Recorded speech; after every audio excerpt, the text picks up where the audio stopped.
Hi everyone. Thank you all for joining me in this, I would say a live workshop. Oh, hi Emmy. Hi, thank you for joining me. So as I was saying, today we're talking about free motion embroidery. It's really an introduction to the artwork that I do.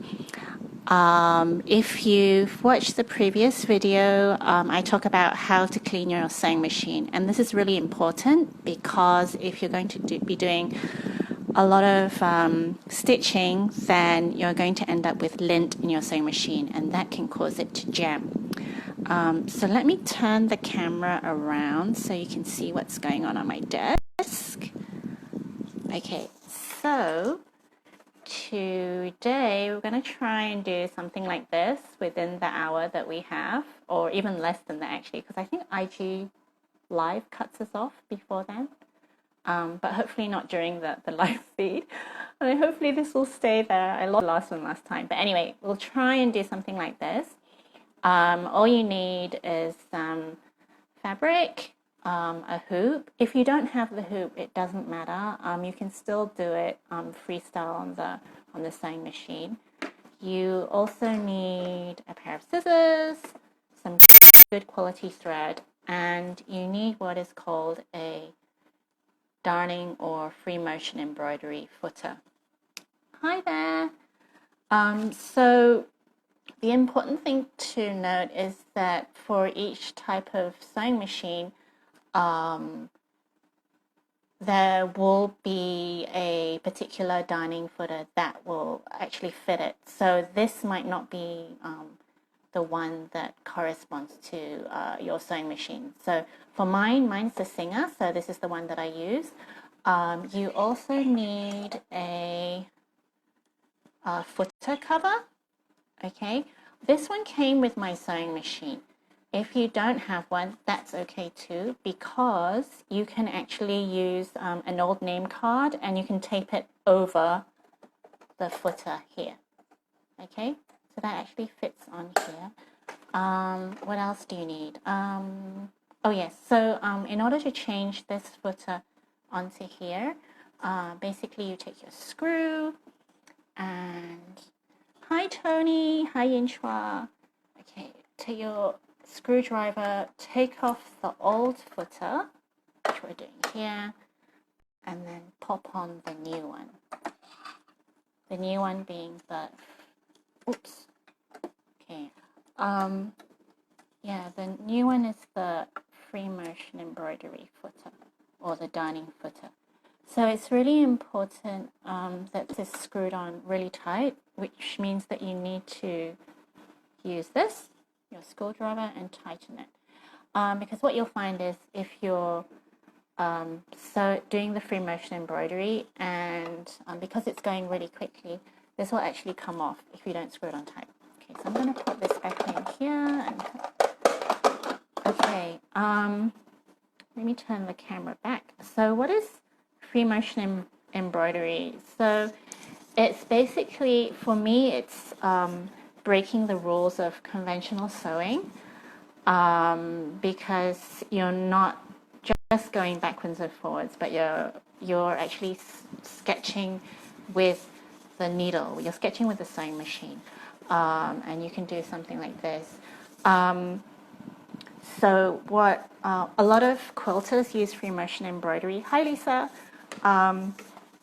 But what I do is you can actually use your hands to move the fabric so that you create different textures and different stitch lengths.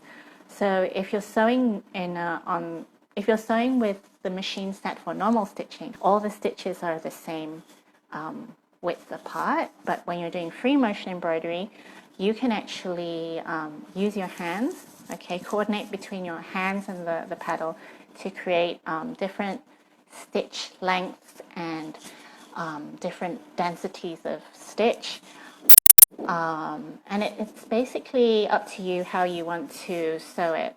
But because this is like an introduction, we'll do something simple like this. What type of thread do we use? Let me just show you this. So you can get a lot of thread on the market. I personally like to use Gutermann, and this one is, oh, I suddenly forgotten what the name of, oh, DMC, okay, DMC. And the reason why I like these two is because the quality is a lot better. Hi, Jane. The quality is a lot better and it doesn't lint as well. And that's because if you look at the threads really carefully, like this is a lower quality spool of thread. You notice with a lower quality one, there's a lot of lint coming off. Can you see that? A lot of fluff. And that's because the thread hasn't been wound tight enough. And so if you're going to sew with this, you will definitely need to keep cleaning your machine probably after 20 minutes or something, especially if you're doing very heavy free motion embroidery. Whereas if you compare it with this one here, you'll notice that for the Gutermann and this one here, which is the DMC, it's not as fluffy, okay, and you'll be a lot more confident that you won't get as much lint when you're using these two, okay. So what do you do in terms of setting the machine up for free motion? One is changing the footer. Secondly, because you are the person who's going to determine the width of the stitches, sorry, the length of the stitches, and also how fast you're going, because you're the person who's going to be moving the fabric. You actually set the stitch length to 0, and for me, I just set the tension to 0 as well, because you want to be able to move the fabric as quickly and smoothly as possible. And in terms of needles, it really depends on what type of fabric you're stitching on, and also what type of free motion you're doing. So if you're doing something as simple as this, I would say just a normal universal needle would be fine. But if you're going onto something as complex as this, which can you see that? Yeah. Then you would definitely need something like a top stitch needle, which I have over here. Top stitch needle, yeah, top stitch needle here. So the shaft is a lot thicker, so then it's stronger, and you won't break your needle as easily. Or you can go for a quilting needle. Oh, and also you'll notice that sometimes after a very heavy project, your needle will start to heat up, and some people recommend using the embroidery needle, but I find with the embroidery needles, or actually the ones that I find in Singapore, they don't have a hole that's big enough for thicker pieces of thread. Hi Lastrina, hi Alex. So let's get started. So basically what you need to do is pull the fabric as tight as you can. Maybe I should turn it the other way so it's easier for you to see. Okay, so as you can see here, I've got the fabric which is wrapped tightly around the embroidery hoop, and it needs to be tight because you don't want it to start creasing while you're doing the stitching, okay. Some people like to wrap fabric around the hoop, so let me just take this out and then you can see a lot easier. So some people would actually wrap strips of fabric around the hoop, and this will enable the hoop to have a better grip on the fabric. I like to use this. It's actually for bandages. I don't know if you recognize this. You can get this in any pharmacy. So what you do is you just take off this bit, okay, and I just wrap it around one. Because it's self-adhesive, it will actually wrap around like this, and I usually just like do 2 or 3, Do I need a sewing machine? Is it okay if I freehand? Well, it is called free motion embroidery, Alex, and it's using the sewing machine. If you do it with embroidery, then it will be hand stitching. But this technique is using the sewing machine. Is that what you wanted to know? Did I answer your question? I guess with the sewing machine, you get different effects because you can actually play with the tension and you're breaking the rules. So with a normal sewing machine, you can actually play with it when you're sewing normally. You have to make sure that the top and bottom tension of your sewing machine, which is, in other words, the tension of the thread at the top and the bottom in the bobbin, is actually the same. So you get really neat stitches. But when you do it on for free motion embroidery, you have to really understand your sewing machine so that you can actually play with the tension and you can get different effects. So I don't know if you can see on this. It's probably not a good example, but you can see like here there's like some colors that come through. Like if you go to my feed, there was a recent piece of work that I did called Finding Space. I should have brought it out, but anyway, if you go into my feed, you'll find some of the detail of Finding Space, and then you'll notice that it looks like some of the threads is variegated from green to orange, and that's when I play with the tension. So that's a little bit more complicated. What foot are you using? We missed that. Oh, yes. Okay, so let me bring that closer. I'm using a darning foot. So originally it was this footer. This is for the normal sewing, and then I changed it. So you'll find that there's a screw on the side, and you can just change it to this. So as I said before, different sewing machines have different darning footers. So you need to find the one that fits your model. Okay, so let's get back to, okay, so I've added these bits here. So this will actually make it more secure. And the thing that you need to do is, so you put one hoop at the top and one at the bottom. And you have to make sure that the inner one is on the top, because unlike hand sewing, unlike the hand embroidery, the fabric has to sit at the bottom. And you'll see why when we start the sewing machine. You're welcome. Yeah. So if you have a hoop, it's a lot easier to control. If you don't, then it'll be a bit more difficult. So let me just shift everything to one side. Okay. Bring my sewing machine forward. Okay, so we need to get the hoop under the sewing machine. And okay, so there's a lever at the back to lower and raise the footer. So when you raise the footer, you can actually push it even further up. There's an extra bit where you can push it further up, and this allows you, to slowly shift the embroidery hoop underneath. But before you do that, make sure that the needle is raised all the way to the top, because I don't want to damage my needle. Okay, let's just put that in. So I'm assuming that you've put your bobbin at the bottom with the thread, and then you just need to thread the top part of the machine.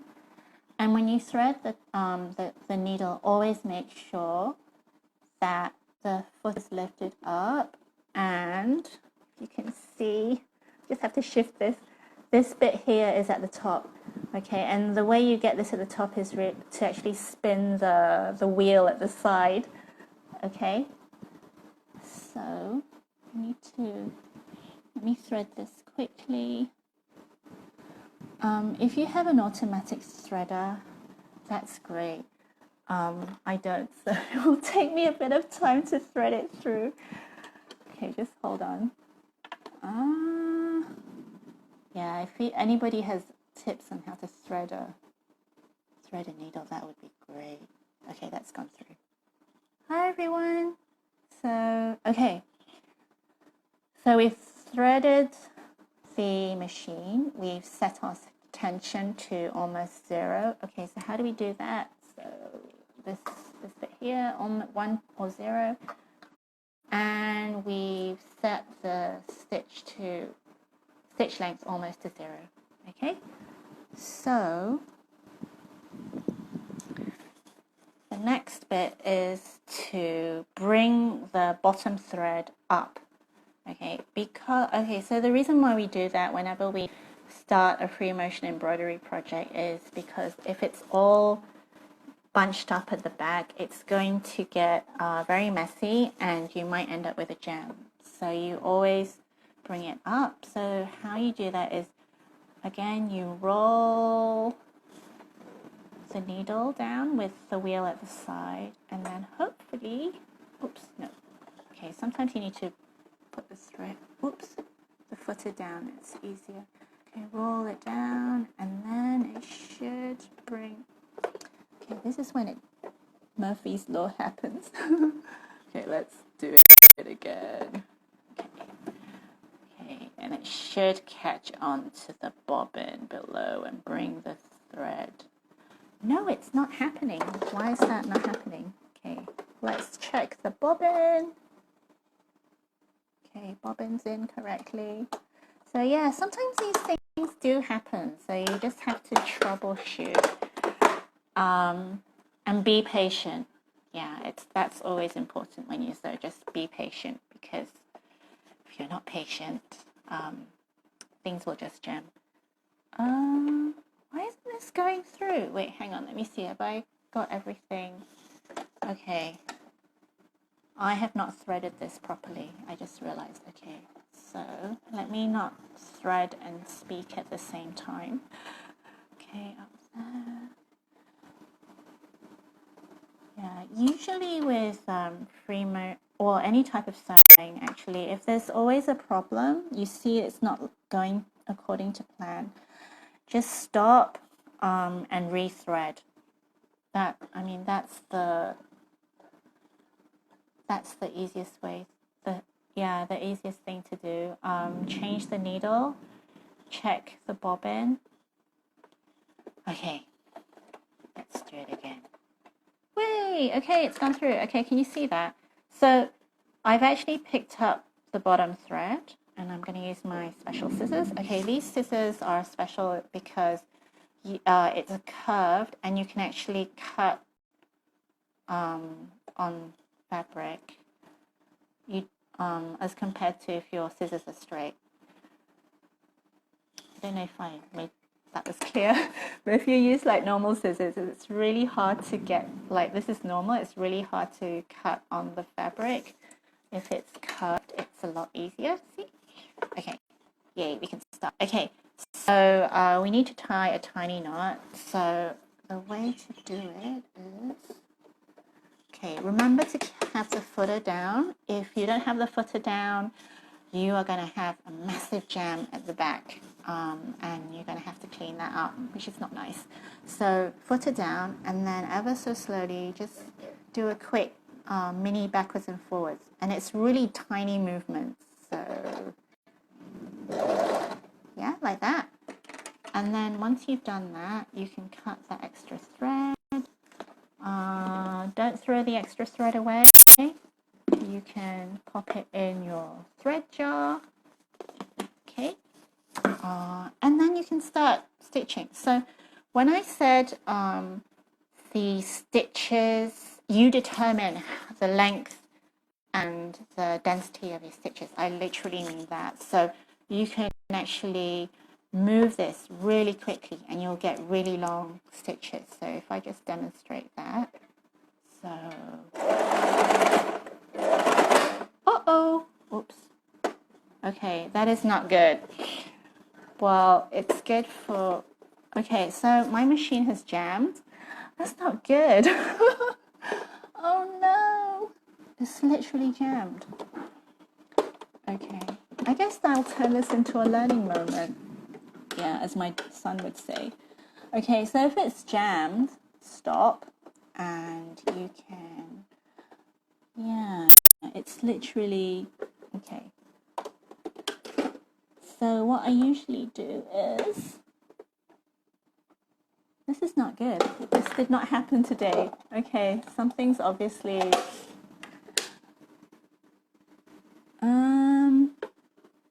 okay, hang on. It's literally jammed. I can't take it out. Well, nothing ever goes as planned in life anyway, but, okay, I'm just gonna take this out. Yeah, so if a jam does happen, don't panic, just try and figure out what is going on. And I can't really seem to figure out. I know, I don't know why it happened. It was working. So what I did, I actually cleaned my machine earlier this morning, and I did the hello, and I thought, okay, it's gonna go smoothly. Obviously not. Okay, this is so funny. So as you can see, it's all jammed at the bottom. So something must have happened. So, okay, I'm gonna take this out. So if a jam does happen, my advice is not to use the needle again. So I'm going to put this needle away and change to another one. But as you can see, what has happened, okay, is, yeah, I have no idea why that happened. So obviously, yeah, this is what I did just a few moments ago, and it was looking all very nice. Yeah, I know, bloody machines, right? On Monday it was bloody technology, and now it's bloody machine. So this one was okay. Yeah, I don't know what happened, but anyway, yeah. So this is what can happen: a massive jam. So don't panic. I'm trying not to panic, even though I'm alive. This is so funny. Yep.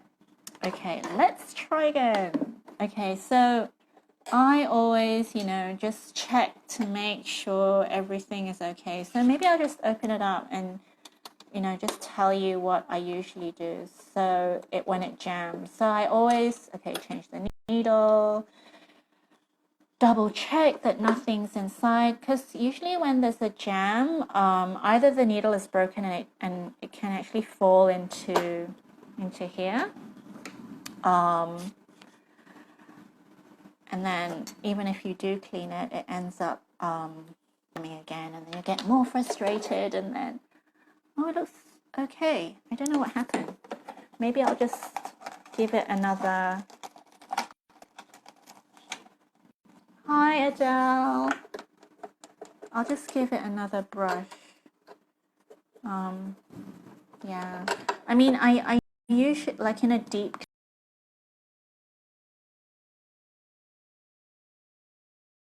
they're the best.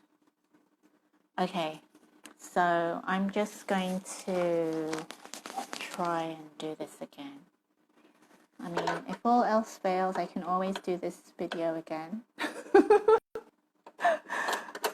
Yeah. So on Monday, I had this amazing artist Vix come on and talk about her illustrations and how it helps heal the mind. And we were having such a good time, and then all of a sudden, yeah, it just went kaput. But anyway, so let's fix these back on. And oh yes, this is a very useful tip.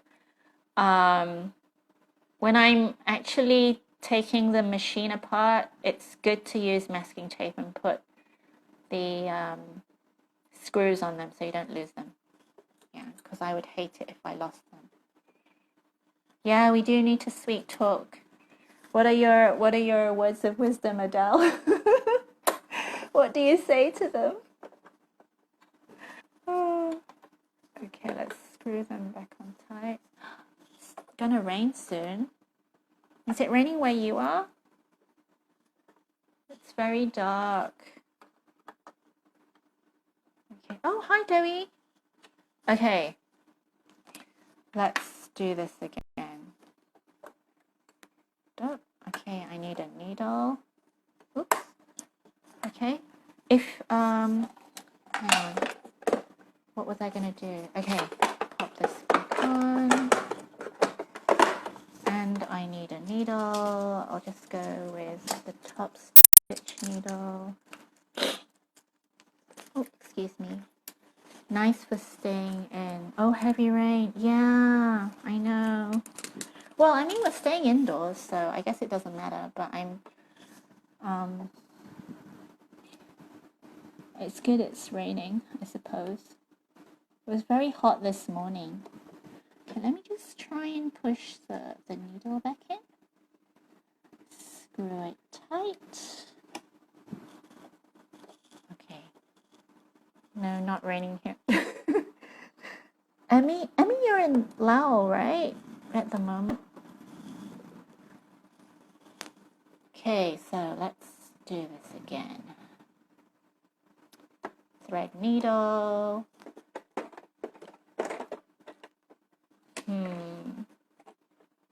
Okay. Okay. Please work. Please work.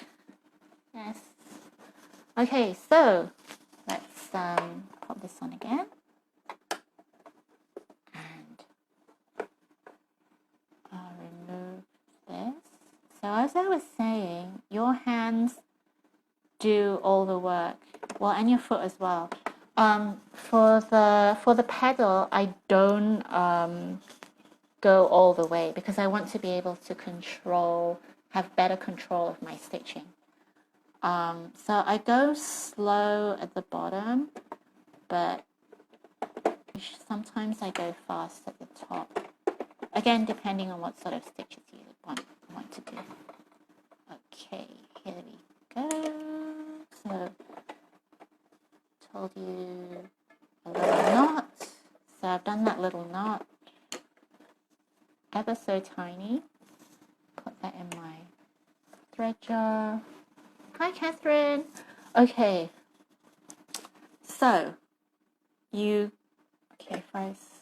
so if I push the pedal slowly and then I move this fast, you're going to get longer stitches. Yeah, can you see that? The stitches are long. I hope you can see it. I'll just do a couple and then I'll take it out and show you all.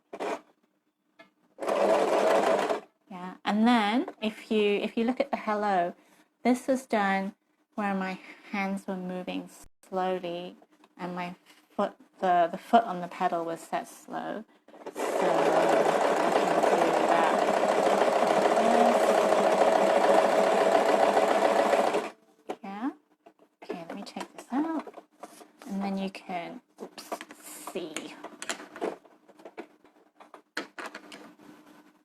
And then you can see the difference, and that's how you really play with your stitching.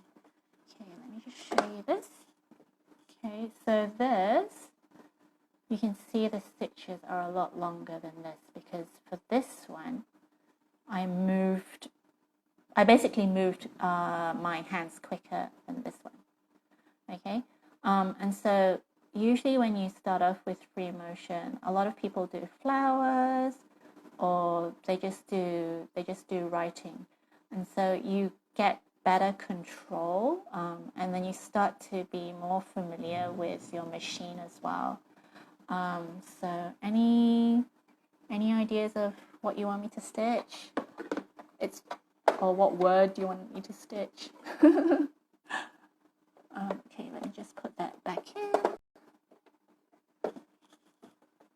Oh, wait, hang on, let me bring this forward. It's hard doing this when you have like the phone in front of you and actually in between you and the machine. Okay, so lift the footer all the way up. Oh, some people actually do the stitching without the footer, and I find that really amazing because the footer is actually there to prevent the fabric from going up. I've tried it before. It's actually very difficult, but if you do it without the footer, you do have to remember to bring the lever for the footer back down, because that's what prevents all the thread from actually accumulating at the back. So if you want to stitch some letters, again, the same thing. So, oh, where are my scissors? Okay, so bring the bottom thread up. And basically you can just experiment, you know. It's just all about practice.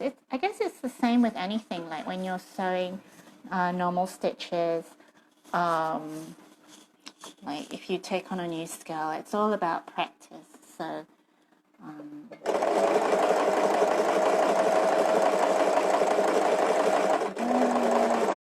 saying hello.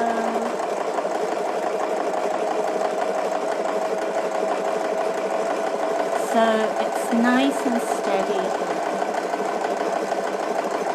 And then when you sew it finished at the end, then you can do a little backwards and forwards just to get it secure. If you're moving on to the next thing, you can always go on to the next line, and also do a little knot. Yeah, little knot before you cut the other part, the extra thread, because you don't want that in the way.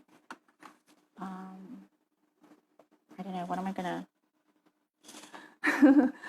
gonna stitch next? Okay, so you can do flowers, anything that you can sketch with pen and paper, you can basically do on a sewing needle. So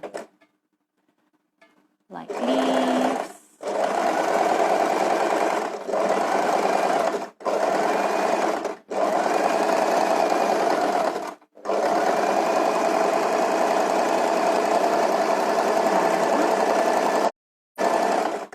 so it's all about practice and understanding your machine. Yeah. Any questions? So we've learned how to set the machine up, change the footer, set the tension to 0 or almost 0. The stitch width is basically 0 because your hands are controlling that. Setting the hoop up with the fabric, making sure it's taut, and yeah, basically just practicing until you've got it the way you want it. Yeah, so you can basically do anything with this.